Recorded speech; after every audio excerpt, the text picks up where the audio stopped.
And then you sit through the credits, and the stupidest fucking part of the whole movie happens.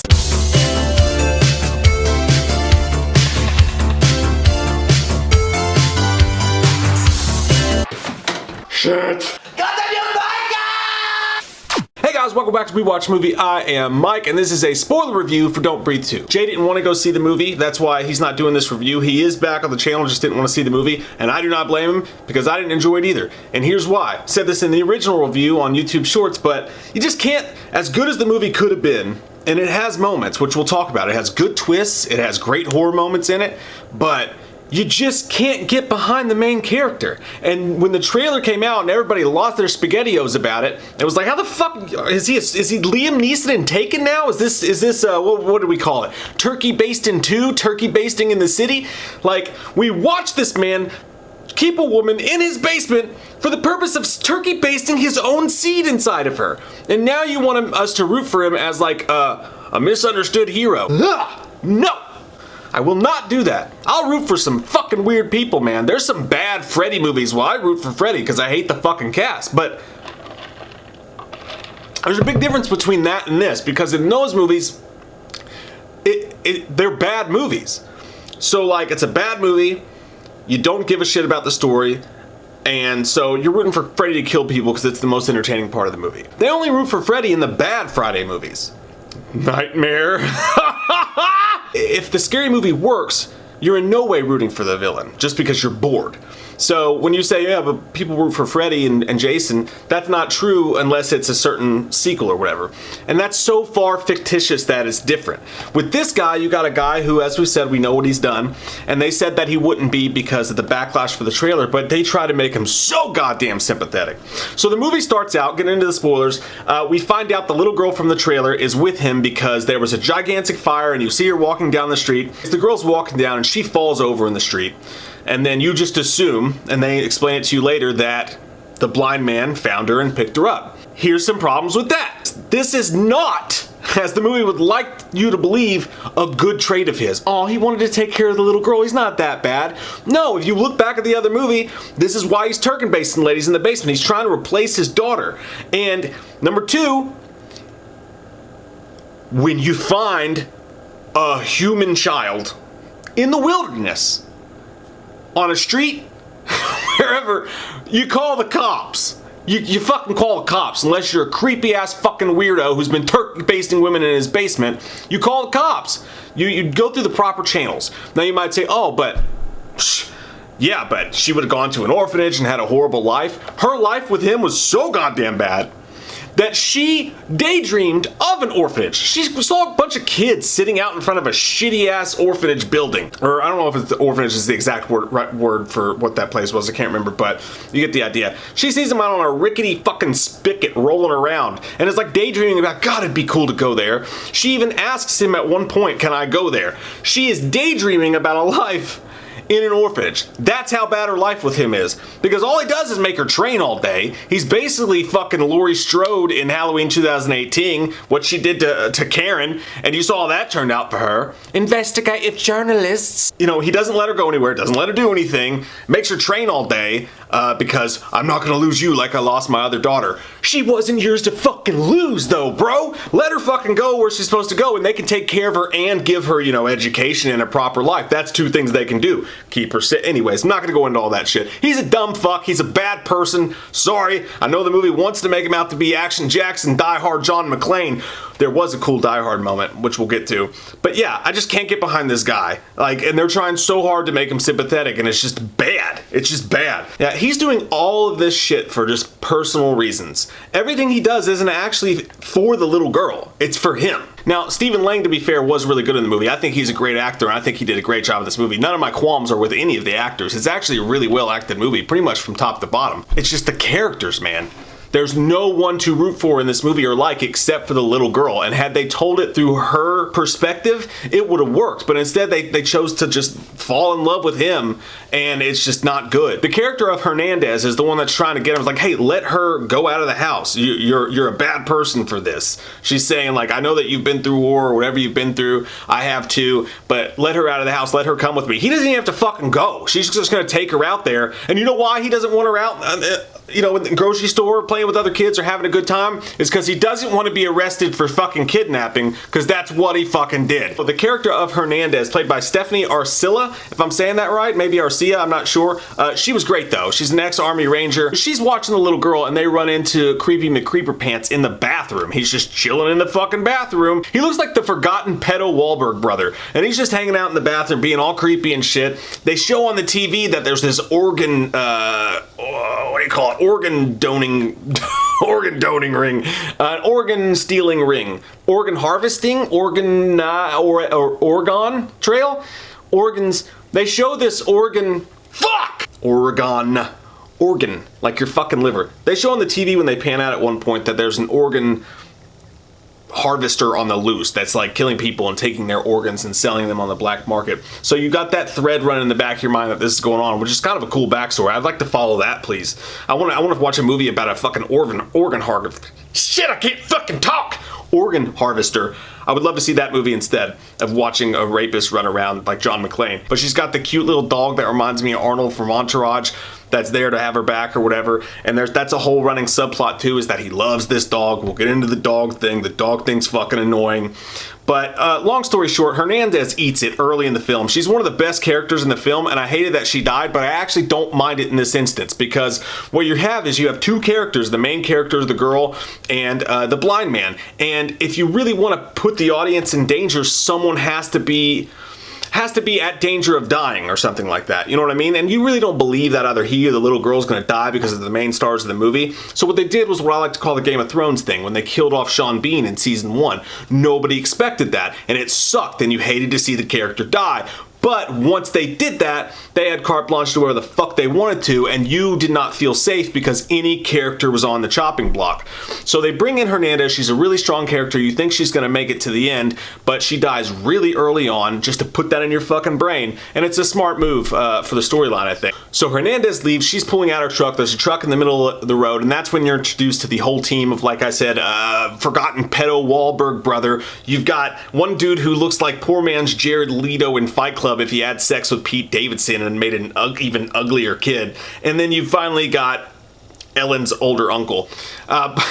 And I'm not making fun of the actors and the way they look. So all three of these dudes are 10 times more handsome than I am in real life. That's why they're working in the movies. But the way that they did the makeup and their hair and all that shit, it was like a Slim Shady convention. Yeah, and the main guy, Brandon Sexton, as Raylan, he's the main bad guy. He's the leader of the whole crew. The guy is just like the least intimidating person in the world to me. He looks like Dominic from Lost. You know, they could have picked a different, more intimidating bad guy, in my opinion. But I guess he was supposed to also look heartwarming because of what you find out he is later in the movie, which we'll get to. But anyways, yeah, and a pretty cool scene because it was surprising and it takes you off balance. She goes up to check on the car. She comes back. One of the dudes is in the back seat and kills her with a hammer. Really lets you fucking know where you stand in the movie. That shit could get wild as fuck at any moment. The bad guys then make their way to the house, and we still haven't found out what the big twist of the movie is. The bad guys make their way to the house. It's the stuff you saw in the trailer. They're creeping around the house doing their thing. And, you know, the blind guy finds out that they've killed his dog. He's outside crying about the dog. He's really pissed off about the dog. He runs inside. The little girl's hiding everywhere from these guys. They're walking around the house being creepy as fuck. What ends up happening is the blind man tells her to go downstairs to her basically locker. Like they had this plan for something like this to happen because he kidnapped a fucking child. She's in basically a fucking toolbox, an empty toolbox that he has her run downstairs and get in, and this is his big plan to keep her safe. And immediately, the second she gets in there and locks herself in, I'm thinking, they could smoke her out, they could drown her out. There is so many problems with this goddamn plan, dude. Like, this is terrible. You don't even have a security system other than the dog. You're not very good at this. Like, he's supposed to be this super badass, and I get that he is, and he can fight and stuff, and he can set booby traps, but overall security, just not very good at it. And that's what the dude does. He goes and gets a water hose, puts it in there, and it's gonna drown her out. I mean, it's pretty simple shit here. It's not calculus we're dealing with.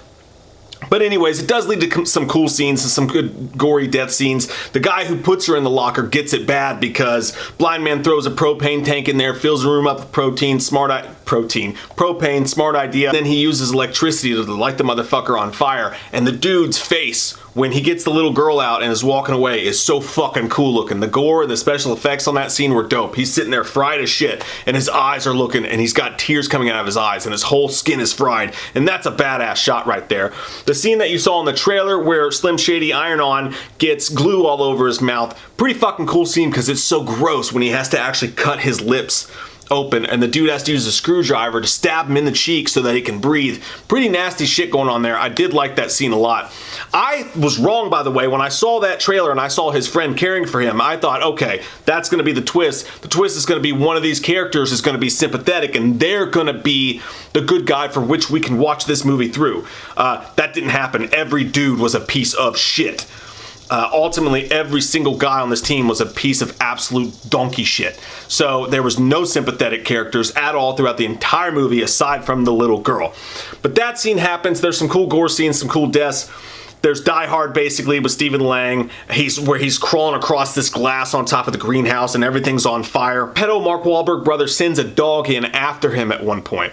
And he can't bring himself to kill the dog. He actually basically lets them take the little girl because he cannot kill this dog that they sent after him to kill him, even though the dog's trying to kill him. Just another reason that maybe you shouldn't be so confident in your ability to keep that girl safe and should have just let her go somewhere, because clearly there's a lot of fucking plot holes in your plan here. But anyways, they set the house on fire and dude leaves his dog behind. Blind man uses the dog to track the group back to where they kidnapped the little girl.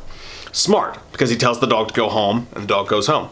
But again, this whole thing, they're like, look at how sweet he is with the doggy. Look at how cute he is with the little puppy. They're like, he's such a nice guy. We just gotta love the blind man. It's like, no, I saw him turkey baste a woman's vagina. No. He says it himself later in the movie that he's a rapist. Literal rapist.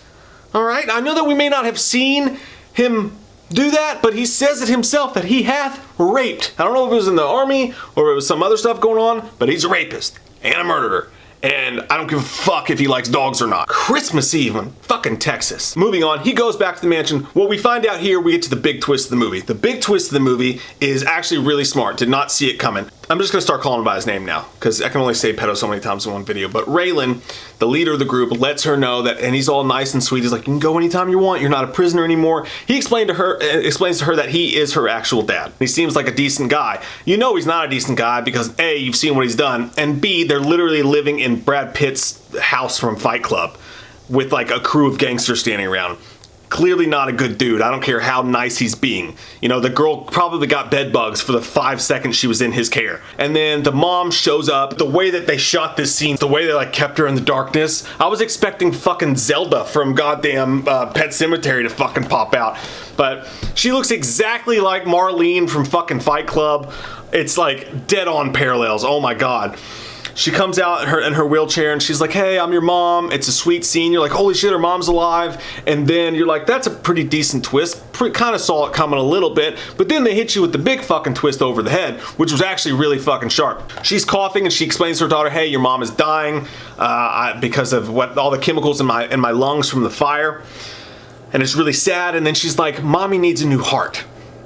And it has to be a heart that's almost an exact match. And then you're like, oh, you bitch!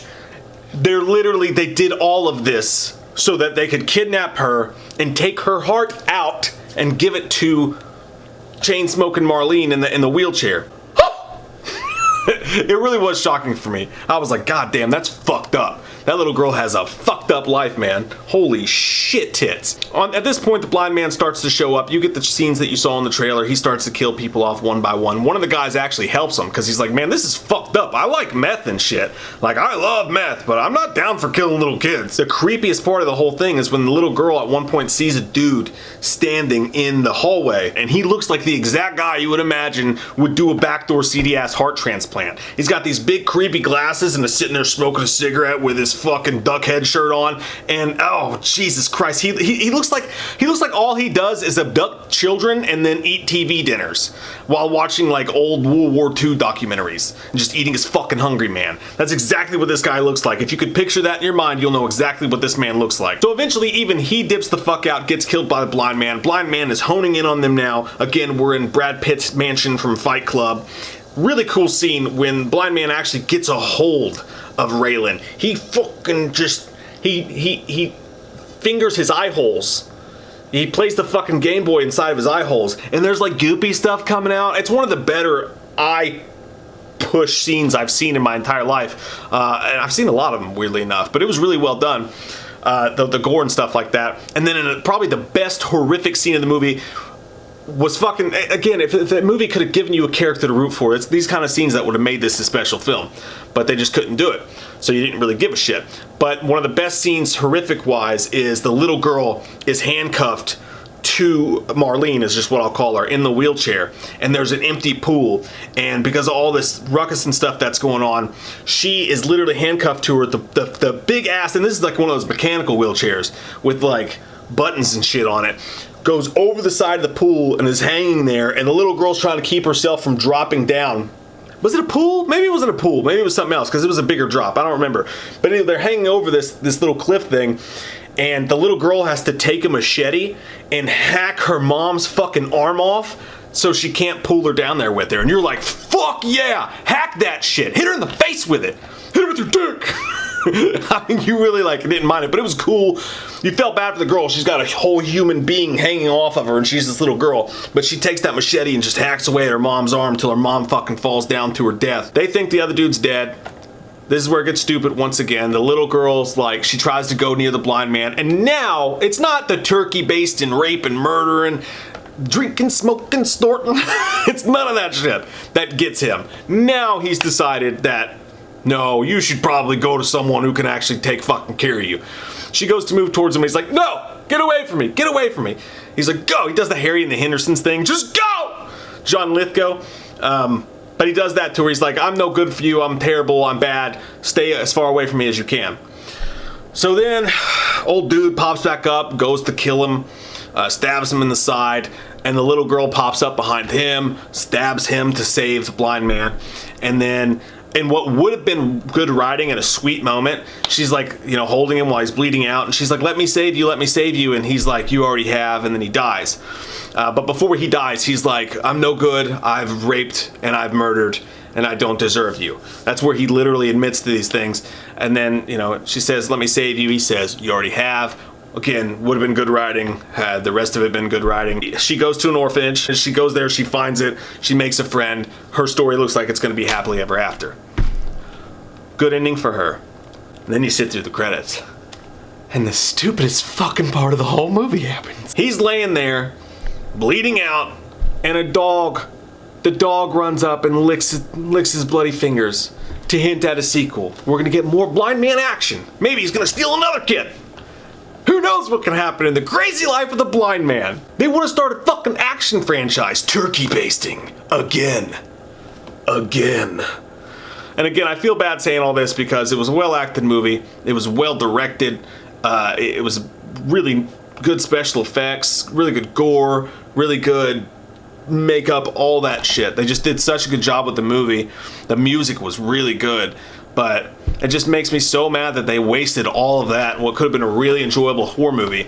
Instead, it's just a bad place to spend an hour and 45 minutes because, like, everyone sucks, and it's just a dark place to be. Like, I know horror movies are supposed to be that way, but you have to have someone who you can follow through. And like, it was about him. Like, this movie was built as an ode to a rapist and a murderer character.